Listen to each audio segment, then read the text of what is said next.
Emmanuel Macron, sont ceux qui ont bombardé la Libye parce qu'ils craignaient que l'Italie n'obtienne d'importantes concessions énergétiques avec Kadhafi, et nous ont laissés face au chaos de l'immigration clandestine, auquel nous sommes confrontés aujourd'hui. La partie peut commencer.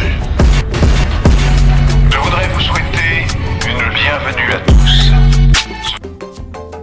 La France semble avoir le plus d'influence sur ses anciennes colonies, quand on la compare aux autres empires coloniaux précédents.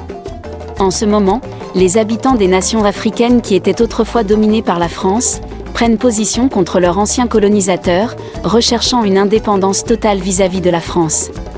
Une question se pose du coup, quelles actions ou activités actuelles de la France, qui ont entraîné ce ressentiment généralisé? La première ministre italienne Giorgia Meloni, a longtemps fait la lumière sur les méfaits présumés de la France, et au lendemain du coup d'État au Niger, certains de ses propos ont reçu une attention particulière.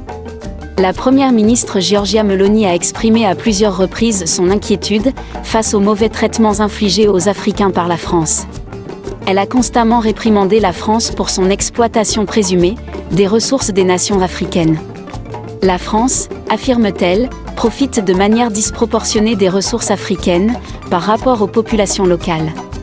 Meloni estime que s'attaquer au problème de l'immigration clandestine nécessite de mettre fin à l'exploitation des Africains et de leur permettre de se libérer de ces pratiques d'exploitation. Ici, écoutez, il s'agit d'un enfant qui travaille dans une mine d'or au Burkina Faso.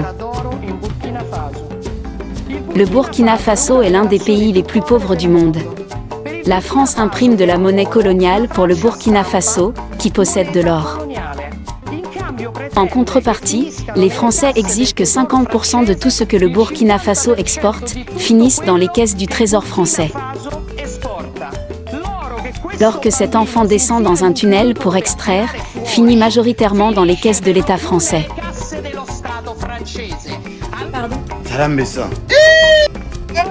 Donc, la solution n'est pas de prendre les Africains et de les amener en Europe, la solution est de libérer l'Afrique de certains Européens qui l'exploitent, et de permettre à ces gens de vivre de ce qu'ils ont.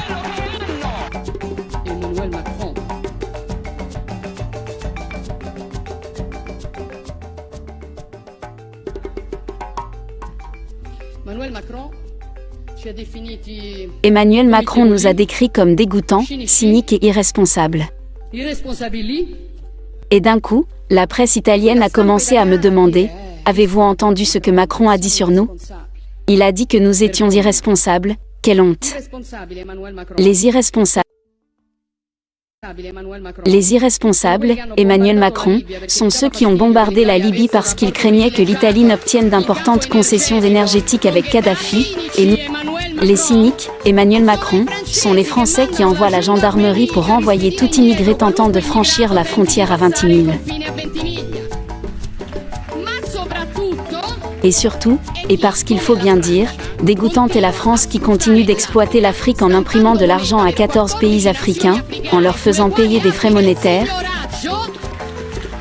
et par le travail des enfants dans les mines et en extrayant les matières premières, comme c'est le cas qui se passe au Niger, où la France extrait 30% de l'uranium dont elle a besoin pour faire fonctionner ses réacteurs nucléaires, alors que 90% de la population nigérienne vit sans électricité.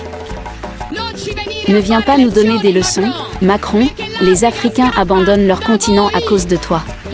La solution n'est pas de transférer les Africains en Europe, mais de libérer l'Afrique de certains Européens. Nous n'accepterons pas de leçons de votre part, est-ce clair ?